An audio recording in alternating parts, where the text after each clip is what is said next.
सबै प्राणीको जीवन प्रकृतिबाट सुरु हुन्छ।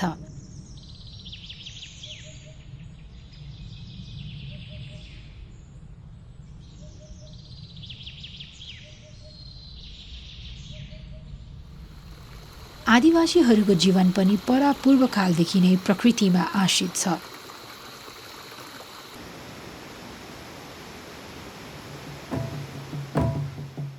आदिवासीका लागि प्रकृति स्रोत मात्र नभई यो पूजनीय मार्गदर्शक हो जसले उनीहरूको संस्कृति, परम्परा र विश्वासलाई डोर्याएको छ।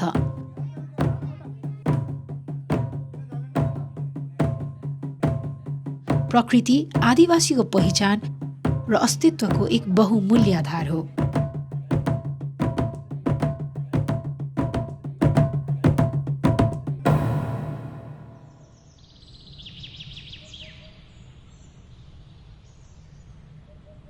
दुई 2057मा 7 जना आदिवासी महिला कानुन व्यवसायीहरू मिलेर आदिवासी महिलाहरूको अस्तित्वको रक्षा गर्नको निम्ति स्थापना गरे इन्वल्याग।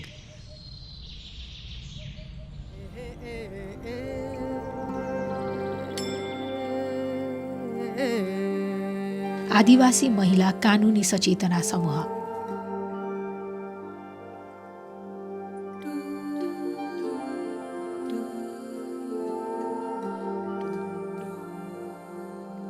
आदिवासी महिलाहरूलाई आफ्नो हक हितको बारे सचेत बनाउँदै आएको इन्वल्यागको बिउ 25 वर्ष अगाडि रोपिएको थियो।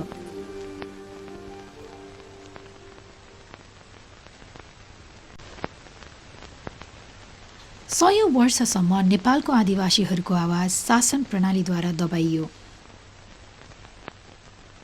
मुलुकी ऐन 2010ले वैधानिक रूपमा समाजलाई जातमा विभाजन गरेर आदिवासी समूहलाई मतवाली, रक्सी पिउने भनेर वर्गीकरण गर्यो। विकासको नाममा उनीहरूको जमिन हडपियो, जङ्गल फाडियो र उनीहरूको संस्कार, संस्कृति, भाषा सबै मासियो। लोकतन्त्र आए पश्चात पनि कानुन र अदालतको पहुँचबाट आदिवासीहरू टाढा नै रहे। आदिवासी महिलाहरूका लागि पहुँचको खाडल अझै बढी थियो।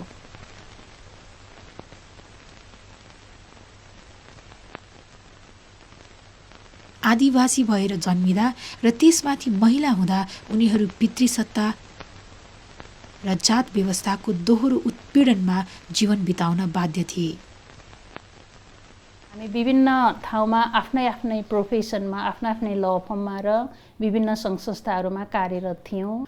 हामीले के महसुस गर्यौँ भने आदिवासीहरूको हाम्रो आफ्नै परम्परा, ज्ञान, सिप, भाषा, धर्म, संस्कार, संस्कृतिहरू छन्। त्यसलाई नेपालको जुन कानुनहरूले समेट्न सकिरहेको देखिएन र सबैलाई एउटै कानुनले व्यवहार चलाउनु पर्ने, अझै पनि त्यो कानुनलाई हाम्रो आदिवासीहरूले त्यसलाई स्पष्ट रूपमा बुझ्न सकेको अवस्था छैन र कानुनले पनि आदिवासीहरूलाई समेट्न सकेको अवस्था नदेखे पश्चात हामीले आदिवासी महिलाहरू, विशेष गरेर आदिवासी महिला तथा किशोरीहरूलाई फरक तरिकाले लिगल एड दिने अनि कानुनी सचेतना जगाउने र कानुनी अनुसन्धानहरू गर्ने र आदिवासी महिलाहरूलाई परेको अन्यायहरूलाई इन्भेस्टिगेसन गर्ने र राज्यलाई आदिवासी महिलाहरूको हक अधिकारलाई सम्बोधन गर्नको लागि हामीले एडभोकेसी लबिङहरू गर्ने उद्देश्यले 7 जनाहरू मिलेर यसलाई जिल्ला प्रशासन कार्यालय काठमाडौँमा 2057 कार्तिक 16 गते कानुनी रूपमा दर्ता गरेका छौँ। हामीले जसरी उद्देश्य निर्माणताका साथ संस्था दर्ता रजिस्टर गरे तापनि हामीलाई उद्देश्य अनुसार काम गर्न ज्यादै च्यालेन्जिङ थियो, कठिन थियो, किनकि त्यहाँ धेरै कुराहरूको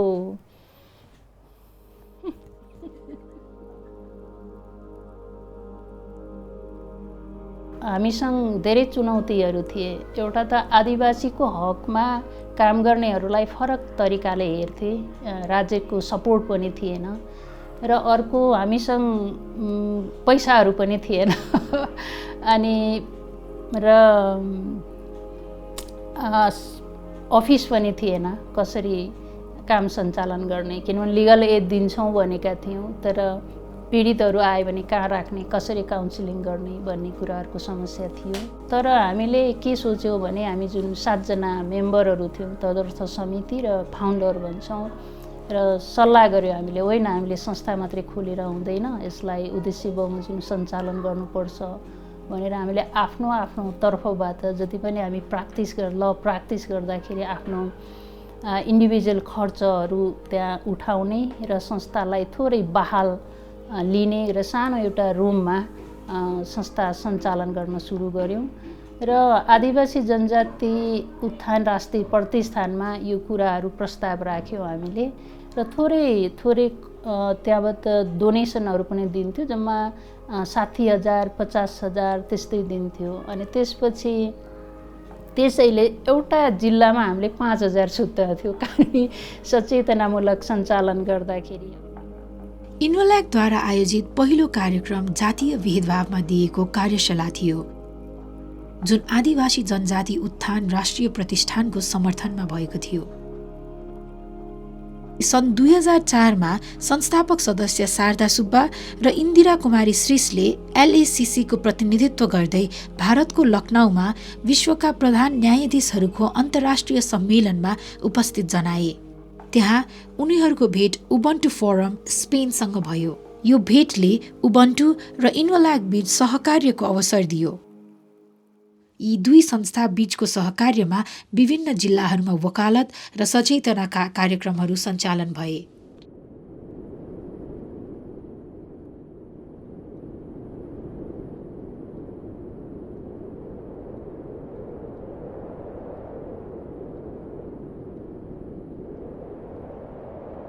जनआन्दोलनपछि जब नेपालले नयाँ संविधान बनाउँदै थियो, इन्वोल्यागले आफ्नै पहलमा आदिवासी महिलाहरूलाई यस प्रक्रियामा समावेश गर्न अघि सर्यो। उनीहरूले जिल्लाभरि कानुनी सचेतना कार्यक्रम र परामर्श कार्यक्रमहरू आयोजना गरे। त्यस्तै संविधान सभामा आदिवासीहरूको प्रत्यक्ष प्रतिनिधित्व हुनुपर्ने माग सर्वोच्च अदालतमा प्रस्तुत गरे र सर्वोच्च अदालतले पनि संविधान बनाउने प्रक्रियामा आदिवासीहरूको प्रत्यक्ष प्रतिनिधित्व सुनिश्चित गर्यो। यो राजनीतिक समावेशीकरण र प्रतिनिधित्वको अधिकारको लागि ठूलो विजय थियो। इन्वोल्यागले काम गर्दै जाँदा समाजको यी समस्याको जड संरचनामै निकै गहिरो गढेको महसुस गर्यो।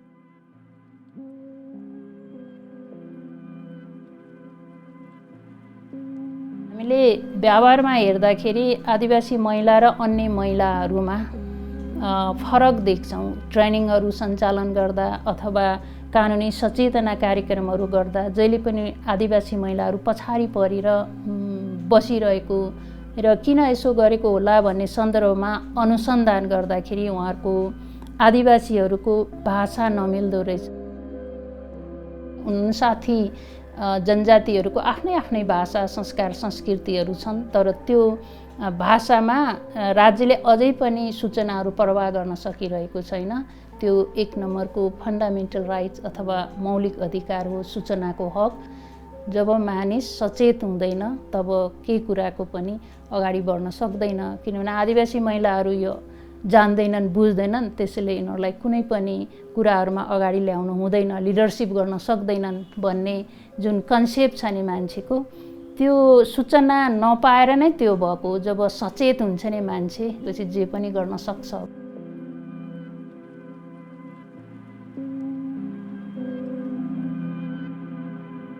सरकारको कानुनी सचेतनाको अभाव एउटा समस्या थियो भने अर्को ठूलो समस्या थियो कानुनी प्रतिनिधित्वको। जब नेपालमा नयाँ संविधान 72 सालमा आयो, संविधान निर्माण भएपछि राज्यका अन्य अङ्गहरू चाहिँ फेडरलिजममा गयो, संघीयतामा गएको अवस्था छ। तर जुडिसियरी मात्र यस्तो अङ्ग हो जो चाहिँ संघीयतामा गएन। तपाईको पे गर्छु भनेर भन्दाखेरि पनि अहिले एउटा चाहिँ तपाईको गाउँमा राम्रो लयर पाउँदैन भने जसको इस्युलाई रेज गरिरहेको छौँ उहाँहरू भनेको त के हो भन्दाखेरि उहाँलाई हामीले चाहिँ निःशुल्क रूपमा कानुनी सहायता दिनुपर्ने व्यक्तिहरू हुनुहुन्छ। उहाँको हकमा त्यो ठाउँमा गएर एउटा प्रपर लिगल रिप्रेजेन्टेसन हुन्छ भन्ने कुरा हामीले चाहिँ त्यो एकदमै हामीलाई चाहिँ समस्याको विषयमा देख्यौँ। मुद्दा दर्ता गर्नै समस्या छ। हेर्नु, मुद्दा दर्ता गर्नलाई कि त उहाँको स्थायी ठेगाना हुनुपर्छ, स्थायी ठेगाना छ भने उहाँले मुद्दा दर्ता गर्नुहुन्छ, कुनै समस्या छैन। तर काठमाडौँभन्दा बाहिरको पीडित हुनुहुन्छ र त्यहाँ उहाँलाई यहाँ ल्याएर हामी मुद्दा दर्ता गर्दैछौँ भने अस्थायी बसोबासको सिफारिस लिनुपर्छ। त्यो सिफारिस लिने प्रक्रियामा पनि त सर्टेन पैसा लाग्छ, त्यो पनि उहाँसँग हुँदैन। उहाँलाई त हामीले कतिपय अवस्थामा त आफूले उल्टो कपडाहरू दिएर पठाउनु पर्ने हुन्छ। विशेष गरी आदिवासी महिलाको कानुनी प्रतिनिधित्वमा अभाव देखेपछि इन्भल्यागले बलात्कार, घरेलु हिंसा, मानव बेचबिखन र दुर्व्यवहारका पीडितहरूलाई कानुनी प्रतिनिधित्व प्रदान गर्न थाल्यो। म्याक्सिमम आदिवासीहरू वैदेशिक सरकारमा गएको अवस्था छ र ह्युमन ट्राफिकिङकै कुरा गर्नुपर्छ भने म्याक्सिमम आदिवासीहरू चाहिँ ह्युमन ट्राफिकिङमा परेको अवस्थाहरू छ होइन। त्यसले गर्दा त्यस्तो अवस्थामा को हो त उसको लागि लडिदिने?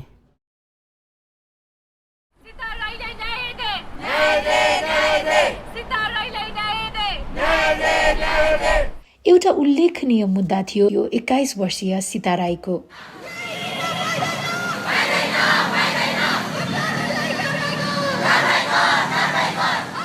उनी प्रहरीबाट नै बलात्कार र लुटपाटको शिकार भएकी थिइन्। इन्भल्यागले न्यायिक प्रक्रिया र कानुनी सहयोग प्रदान गर्यो। काठमाडौँ जिल्ला अदालतले अपराधीलाई 5 वर्ष 6 महिनाको जेल सजाय सुनायो र क्षतिपूर्तिको लागि रु 50,000 को फैसला सुनायो। हामी लयरहरूको संस्था भएको कारणले गर्दाखेरि लिगल सेक्टरलाई हामीले फोकस गरिरहेको हुन्छौँ। हामी 25 वर्ष अगाडि हामीले यही लिगल सेक्टरको कुरा गर्दाखेरि कसरी कुरा गर्थ्यौँ त भन्दाखेरि हामी इन्डिभिजुअल राइटको कुरा गर्थ्यौँ।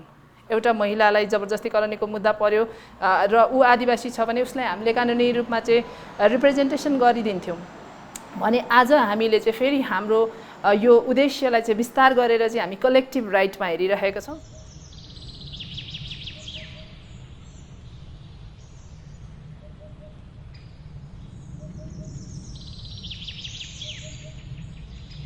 इन्भल्यागका लागि सशक्तिकरण केवल व्यक्तिगत अधिकारमा मात्र सीमित थिएन। महिला अधिकारको मुद्दा आदिवासी भूमि, संस्कृति र वातावरणको संरक्षणबाट अलग गर्न सकिँदैन भनेर उनीहरूले पनि महसुस गरे। आदिवासीहरूका लागि भूमि माटो मात्र नभएर जीवनको स्रोत हो। वन उनीहरूको लागि देवता र पानी जीवन पद्धति हो। आदिवासीहरूको यो जल, जमिन, जङ्गलसँग चाहिँ एकदम अन्योन्यश्री सम्बन्ध हुन्छ। उनीहरूको आफ्नो आदिम कालदेखि उनीहरूले कसरी प्रयोग गरेको थियो आफ्नो प्रचलनहरू, ज्ञानहरू है। अनि त्यसैले यो बिना चाहिँ उनीहरूलाई यो उनीहरूको जीवन सम्भवै छैन। त्यसैले उसको आइडेन्टिटी पनि हो, यो पहिचान पनि हो।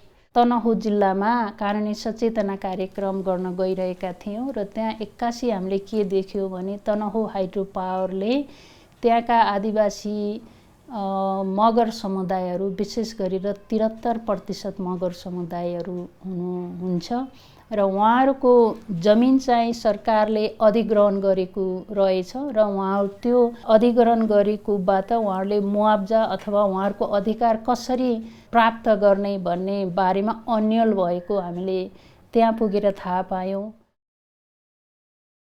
हामी गर्नुपर्छ भन्ने सन्दर्भमा त्यो अध्ययन गऱ्यौँ, हामीले त्यहाँ अनुसन्धान गऱ्यौँ र त्यो सेफगार्ड पोलिसीमा अकाउन्टेबिलिटी मेकानिजम भन्ने छ। त्यहाँ उजुर गर्ने तरिकाहरू छन्।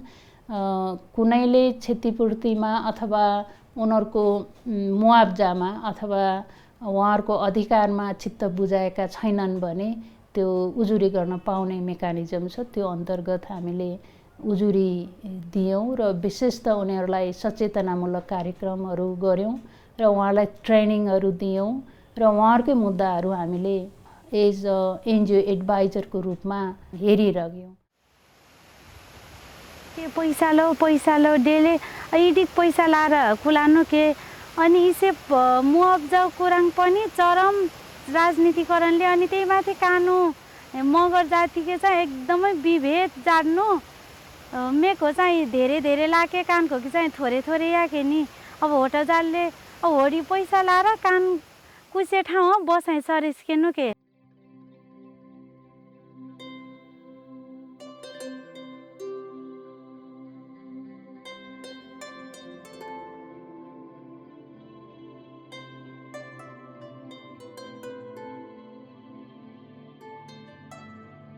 उहाँहरूको ल्यान्ड फर ल्यान्ड, जग्गाको सट्टा जग्गा चाहिन्छ भनेर माग गरिरहेको, किनभने भूमि नै आदिवासीहरूको आइडेन्टिटी हो।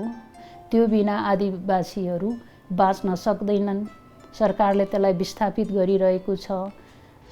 मान्छे अब साधारणले हेर्दाखेरि त यो के छ र एउटा जमिन मात्रै हो भन्छ नि, तर त्यहाँ भित्रसँग चाहिँ हेर्दा किन उसले छोड्न मानिरहेको छैन? त्यो जमिनमा उसले के देखेको छ त?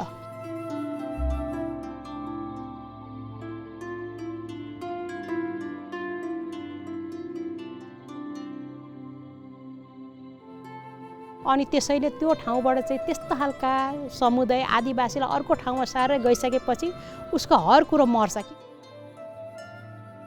त्यो पुस्तादेखि आएको छ, ऊ त्यही वातावरण भयो, त्यही जल जमिन जङ्गलसँग, अनि त्यो अनुसार उसको के हुन्छ, त्यहाँ आफ्नो समुदाय हुन्छ। अनि त्यहाँ उसको भाषा प्रयोग गर्छ उसले, आफ्नो मातृभाषा। अनि आदिवासीय ज्ञान पनि हराउँछ, उसको मातृभाषा पनि हराउँछ। इन्भल्यागले तनहुँ जलविद्युत परियोजनामा प्रभावित समुदायको सल्लाहकारका रूपमा पनि काम गर्यो। लगानीकर्ता एसिया डेभलपमेन्ट ब्याङ्क र युरोपियन इन्भेस्टमेन्ट ब्याङ्कका सुरक्षण नीति मार्फत इन्भल्यागले प्रभावित समुदायको प्रतिनिधि पनि गर्यो। प्रतिनिधि गर्दै जाँदा थुप्रै चुनौतीहरू सामना गर्न परे पनि ती चुनौतीहरूले इन्भल्यागलाई अवसर पनि सँगै ल्यायो। त्यो न्युजहरू हेरेर अथवा हाम्रो काम हेरेर अन्तर्राष्ट्रिय जगतहरूले पनि अथवा हाम्रा नेटवर्कहरू बढ्न थाले र त्यही सिलसिलामा अन्तर्राष्ट्रिय स्तरको प्रोग्रामहरूमा युएनहरूमा पनि हामीलाई त्यहाँ भाग लिने मौकाहरू, त्यसले चुनौतीको साथसाथै अपर्च्युनिटी अवसरहरू पनि त्यहाँबाट सुरुवात हुन थाल्यो। त्यसकै अध्ययनकै को सिलसिलामा हामीले कन्जर्भेसन एरिया नेसनल पार्कहरूमा पनि हामीले अध्ययन अनुसन्धानहरू गर्न थाल्यौँ। यो राष्ट्रिय निकुञ्जहरू जति पनि छन् अथवा हाइड्रो पावरका एरियाहरू जति पनि छन्, हाम्रो जल जङ्गल जमिनमा राज्यले अधिग्रहण गरेर आफ्नो विकासको नाममा ती आदिवासीका जग्गाहरू अधिग्रहण गरेको रहेछन्। हामीले चितवन राष्ट्रिय निकुञ्जमा काम गऱ्यौँ। त्यहाँका प्रभावित आदिवासी महिला, बोटे महिलाहरूसँग काम गरिरहेका छौँ। कोशी तप्पु वन्यजन्तु एरियाका त्यहाँका थारू महिला, बोटे महिला, माझी महिलाहरूसँग काम गरिरहेका छौँ। अनि शिवपुरीमा तामाङ महिलाहरूसँग काम गरिरहेका छौँ।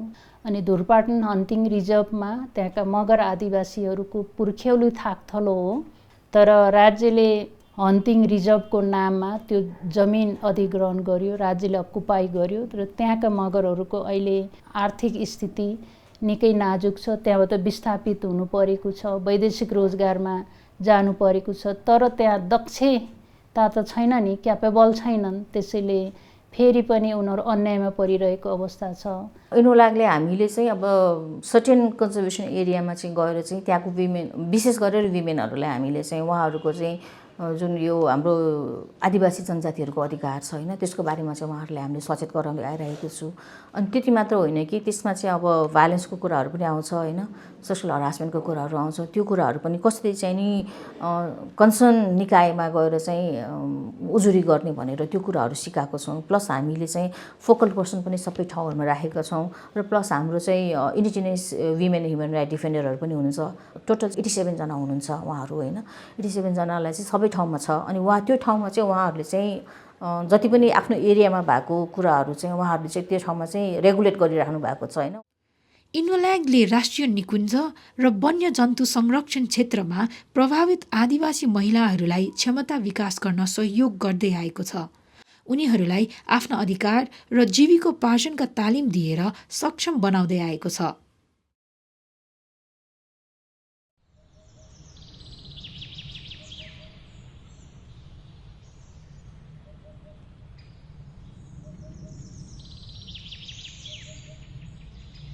विगत 25 वर्षमा इन्भल्यागले 20 जिल्लामा सक्रिय रूपमा काम गर्दै आएको छ। पूर्वदेखि पश्चिम नेपालसम्मका दुर्गम गाउँहरूमा प्यारालिगल समुदायहरू स्थापना गरेको छ। हरेक वर्ष इन्भोल्यागले सयौं महिलाहरूलाई निशुल्क कानुनी सहायता र परामर्श प्रदान गरे सँगसँगै ती विषयलाई संसदसम्म पुर्याएको छ। पहिल्यैदेखि साथ दिँदै आएको NFDIN, Tewa, FWLD, Mama Cash, FIMI, RRI, NGO forum on ADB, coalition for human rights in development, AIPP र WFA जस्ता राष्ट्रिय र अन्तर्राष्ट्रिय संस्थाहरूसँगको साझेदारीमा इन्भोल्यागले स्थानीय आवाजहरूलाई विश्वव्यापी रूपमा लगेको छ। यतिका वर्ष बित्दा पनि इन्भोल्यागको मुख्य लडाई अझै पनि राष्ट्रिय कानुनहरूसँग नै छ।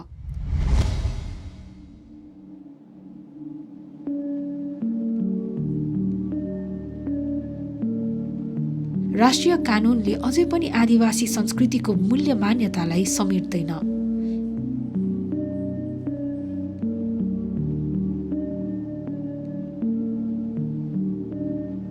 कानुनी रूपमा राज्यले एउटै धारमा सबै नागरिक कानुनको दृष्टिमा समान छन् र एउटै कानुन मान्नुपर्छ भन्ने जुन पृथ्वीनारायण शाहकै पालादेखि युनिटरी ल, तर सबै नागरिक समान छैनन्। भौगोलिक दृष्टिकोणले, जातीय दृष्टिकोणले, भाषाले अथवा उनीहरूको संस्कारले पछाडि पारिएको छ। हिन्दू भाषामा तयार गरिएका ऐन कानुनहरू छन्, 2010 को मुलुकी ऐन, अनि त्यही ऐनहरूलाई टेकेर थुप्रै अन्य ऐनहरू बनेका छन् र यो चाहिँ आदिवासीहरूको हकमा ठ्याक्क विपरीत छ।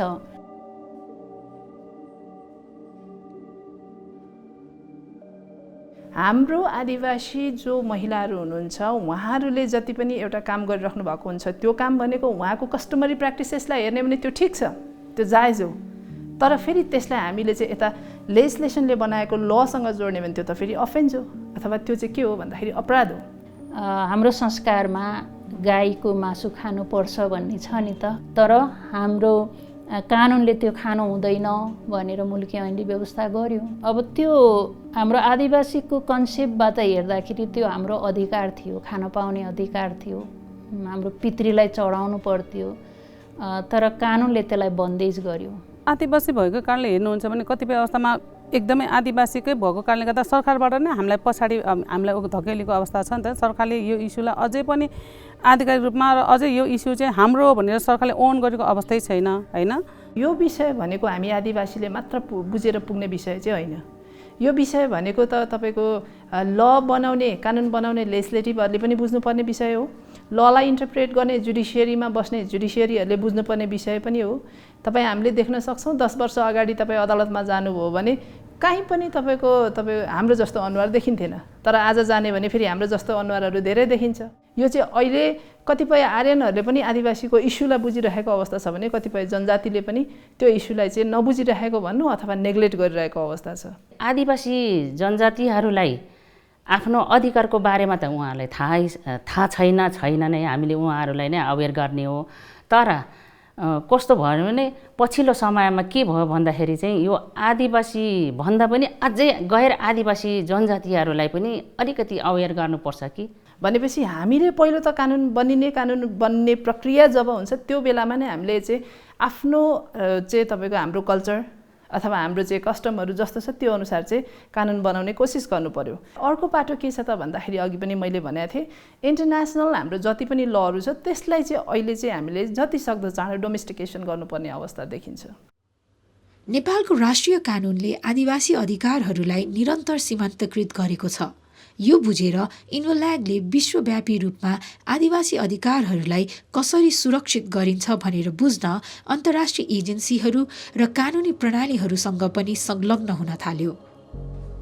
विकासको नामबाट सरकारले विस्थापित गरेको जति पनि आदिवासीहरू छौँ अथवा विशेष गरेर प्रभाव परेका आदिवासी महिलाहरू छन्, उहाँहरूको वकालत गर्दै जाँदा यो चाहिँ जुन सिधले पनि सम्पूर्ण महिलाहरूलाई एकै बास्केटमा राखेर आदिवासी महिलाहरूको हक अधिकारलाई फरक पारेको रहेछ भन्ने हामीलाई लाग्यो। र साथसाथै हामी चारवटा संस्थाहरू संयुक्त रूपमा संयुक्त राष्ट्र सङ्घको सिधा समितिमा पनि आदिवासी महिलाको अधिकार संरक्षण हुनुपर्छ र हाम्रो संविधानले नै एड्रेस गर्नुपर्छ भन्ने सन्दर्भमा हामीले स्याडो रिपोर्ट भन्छौँ, छाया प्रतिवेदन, त्यो पनि 2011, 2018 र 2024मा सबमिट गऱ्यौँ र त्यसले राम्रो रिजल्ट दिएको छ। विश्वका आदिवासी महिलाहरू यो विकासको नाममा उनीहरूको प्राकृतिक स्रोत साधनहरू खोसिएको र उनीहरू विस्थापित भएको कारण पछाडि परेका अथवा राज्यको तह तबकाहरूमा मूलधारमा आउन नसकेको कारण राज्यले आदिवासी महिलाहरूलाई सम्मान गर्नुपर्छ, उहाँहरूको आइडेन्टिटीलाई एड्रेस गर्नुपर्छ, संविधानै संशोधन गर्नुपर्छ भन्ने नेपाल सरकारलाई रेकमेन्ड पनि गरेको अवस्था छ। अहिले हामीले यस्तै कुराहरूमा नेपाल सरकारलाई झकझकाउँदै वकालतहरू गरिरहेका छौँ। अनुसन्धान, दस्तावेजीकरण र रिपोर्टिङ मार्फत व्यक्तिगत सङ्घर्षहरूलाई सामूहिक वकालतमा परिणत गर्दै इन्भोल्यागले आदिवासी संस्कृति र अन्तर्राष्ट्रिय कानुन बीचको खाडल पुरिरहेको छ। इन्भोल्यागले संयुक्त राष्ट्रको पानी सम्मेलन, विश्वव्यापी आवधिक समीक्षा, खनिज सम्मेलन जस्ता अन्तर्राष्ट्रिय सम्मेलनमा सहभागी हुँदै आएको छ। सिधा जेनरल रेकमेन्ड 39 2022 मा आयो र यसलाई हामीले अहिले वकालत गरिरहेका छौँ। पहिला चाहिँ हामीले कलेक्टिभली सबै विमेनहरू मिलेर चाहिँ हामीले सिडाको स्याडो रिपोर्ट बुझाउँथ्यौँ भने अब चाहिँ हामीले इन्डिजिनियस विमेनको अलग्गै बुझाउँछौँ होइन।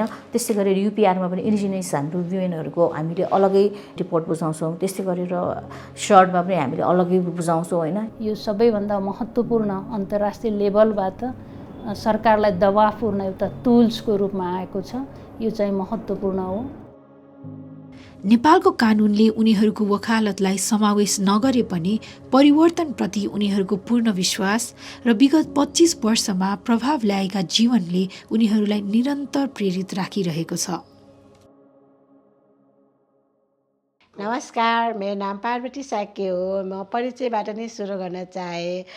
यो इनोल्याब संस्थालाई धेरै धेरै धन्यवाद। यही संस्थाले गर्दाखेरि मैले चाहिँ अहिले नयाँ जीवन पनि पाएको छु। किन भन्दाखेरि पहिला त म एकदम दुःखी थिएँ, पीडित थिएँ मेरो श्रीमानको द्वारा। म त खुसी नै छु, तर समय परिस्थितिले कहिलेकाहीँ चाहिँ आफ्नो श्रीमानले चाहिँ मलाई चाहिँ म राम्रो छैन, अनपढ छ, गवार छ, हरेक छिन घर छोडेर जाऊ, घर छोडेर जाऊ। घरबाट पनि कतिचोटि निकालिसकेँ। म घरको छिलीमा बसेर पनि जीवनयापन गरिरहेको छु। बच्चाहरू हेर्न पाउने थिएन। मुद्दा डायल गरिदिनु भयो मेरो श्रीमान, तिमीलाई म डिभोर्स चाहिन्छ, अहिले डिभोर्स चाहिन्छ भने मुद्दा पनि डायल गर्नु पर्यो। अब मुद्दा फर्काउनलाई त म पनि अदालत जानु पर्यो, वकिल चाहियो। वकिलसँग त पैसा लिन्छ, मसँग त पैसा पनि छैन, काम पनि छैन। के गरौँ कसो गरौँ भनेर मनमा दिनदिनै रोएर बसेको दिन थियो। घरसँगैको एकजना दिदीले चाहिँ यस्तो एकजना मैले एकजना चिनेको दिदी हुनुहुन्छ, वकिल हुनुहुन्छ, उहाँसँग एकचोटि भेट्नुहोस् भनेर मलाई पठाइदिनु भयो इन्दिरा म्यामसँग। इन्दिरा म्यामले चाहिँ अनि म्याम यस्तो यस्तो भइरहेछ, नडराउनुहोस्, हामी साथ दिन्छौँ, यो इनोल्याब संस्था छ, जस नहुनेहरूलाई पनि हामी सहयोग गर्छौँ भनेर यस्तो संस्था खोलेको छ, नआटिनुहोस्। अब तिम्रो केस चाहिँ अब 3-4 दिन मात्र बाँकी रहेछ, अगाडि आउनु पर्दैन भनेर भन्यो। म त पैसा पर्छ होला, पैसा नभएकोले के गरौँ कसो गरौँ भनेर मन एकदम आँटेकोले म ढिला आइपुगेँ। ठिक छ, ढिला भयो भने हामी तिमीलाई सहयोग गर्छौँ भनेर अहिलेसम्म अदालतमा चाहिँ प्रोसेसहरू चलिरहेछ। सबै सहयोग गर्नुभएछ। यो संस्थालाई मनैदेखि धेरै धेरै धन्यवाद। मलाई सहयोग गर्नेहरू इन्दिरा म्याम, अप्सरा बहिनी, अरू एकजना म्याम पनि हुनुहुन्छ। यो संस्थाका जति पनि सदस्य हुनुहुन्छ सबैलाई मनैदेखि धेरै धेरै धन्यवाद। धेरै प्रगति गर्दै जाओस्। पार्वती शाक्य जस्ता आर्थिक र सामाजिक कारणले न्यायमा पहुँच नभएका आदिवासी महिलाहरूको जीवनमा ल्याएको सकारात्मक परिवर्तन नै इन्भोल्यागको लागि हौसला हो।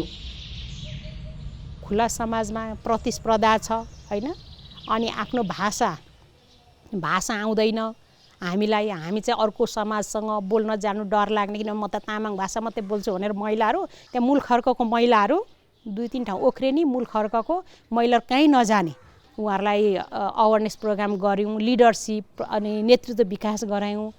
अनि त्यसो गर्दा गर्दा एउटा खुसी लागेको कुरा कि हामी ट्रेनिङ दिँदै उहाँहरूले यो सुन्दरी जल नगरपालिकाबाट एउटा 3 लाखको फन्ड पनि पाउनु भएछ। अनि त्यो सचेतना एउटा संस्था खोलेर आफैले नै चलाउनु भयो।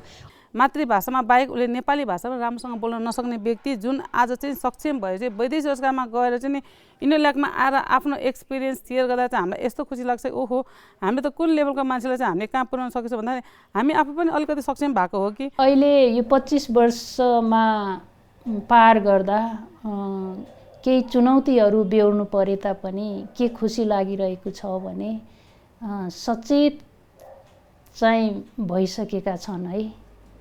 इसे ठकन मारासले कान काट छानले कान काट छानले। यद्यपि इन्भोल्याकको सफलतालाई रिपोर्टिङ वा सङ्ख्यामा मापन गर्दा अन्याय हुनेछ। आदिवासी समुदाय र व्यक्तिहरूमा यसले ल्याएको परिवर्तन, सधैँ पछि परिएका महिलामा ल्याएको आत्मविश्वास, आदिवासी किशोरीहरूमा नेतृत्वको भावना जगाउने दृष्टिकोण र न्याय आफ्नो अधिकार हो भन्ने आदिवासी समुदायहरूमा ल्याएको बुझाइ र सचेतना सबै इन्भोल्याकको सफलता हो। अब यहाँदेखि अब आगामी 25 वर्षको चाहिँ मलाई लाग्छ अब झन् राम्रो होला। कसैले पनि अन्याय नहोस् हैन, सबै समान रूपमा अगाडि बढ्न पाउन् अनि राज्यको मूल प्रवाहमा सबै जात जाति समुदायहरू समावेश हुनु पर्यो र त्यस्तो खालको समाज होस् कि जो कि एक छत्तर रूपले सबै स्वतन्त्रसँग खुल्ला आकाशमा उड्न पाएको हो। कतिजनालाई चाहिँ अब आफूमा म आदिवासी हुँ भन्ने कुरा पनि थाहा छैन होइन। त्यसैले उहाँहरू सबैजनालाई चाहिँ आफ्नोमा भएको आफूभित्रको जुन त्यो कस्तुरी छ नि, त्यो कस्तुरी चाहिँ उहाँहरूलाई चाहिँ त्यो फिल गराउने चाहिँ हाम्रो इनोल्याकको चाहना छ। र प्लस चाहिँ इनोल्याकको थ्रुबाट चाहिँ थुप्रै कानुनहरू चाहिँ हामीले रिफर्म गर्न सकौँ, नयाँ कानुनहरू ल्याउन सकौँ, इन्डिजिनियस पिपुल्सको राइट्सहरूलाई प्रोटेक्ट र प्रमोट गर्न सकौँ। एक्सेस टु जस्टिसको कुरा गर्ने भने आदिवासीहरूको इस्युमा चाहिँ नि को छ त काम गर्ने, कस्तो संस्था छ भन्दाखेरि इनोल्याक छ है भनेर चाहिँ एउटा नेपाल सरकारले चाहिँ नि टक्कै हाम्रो नाम लिन सकोस् भन्छु कि मैले। पहिला 7 जनाको तदर्थ समितिबाट यो स्थापना भएको, अहिले 51 जना आदिवासी महिला अधिवक्ताहरूको संलग्नता छ। राज्यको मूल प्रवाहमा जानको लागि त अझै चुनौतीपूर्ण छ, तर धैर्यता र त्यसको आदिवासीपन, आदिवासी ज्ञान नछोडेर त्यो ठाउँमा जानको लागि हामी पहल गर्नुपर्छ। यो एक दिन अवश्य हामी ठाउँमा पुग्नेछौँ। 25 वर्ष पहिले सपना जस्तो लाग्ने कुरा आज वास्तविकतामा परिणत हुँदैछ। दशकौं पहिले रोपेको बिउले यस संस्था मार्फत रुखको रूप लिएर अरूलाई छहारिदिँदै आएको छ। इन्भोल्याकको कथा केवल एउटा संस्थाको कथा होइन, यो आफ्नो हक, अधिकार र प्रकृतिसँगको सद्भाव पुनः प्राप्त गर्ने मानिसहरूको कथा हो।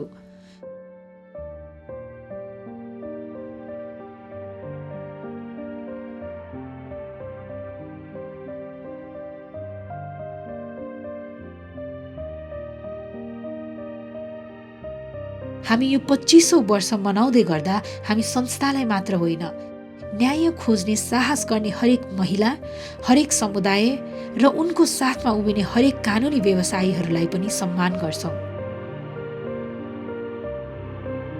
इन्भोल्याकको यात्रा अझै सकिएको छैन, सङ्घर्ष जारी नै छ, तर आशा पनि त्यस्तै छ, न्यायपूर्ण, समावेशी र समतामूलक नेपालको।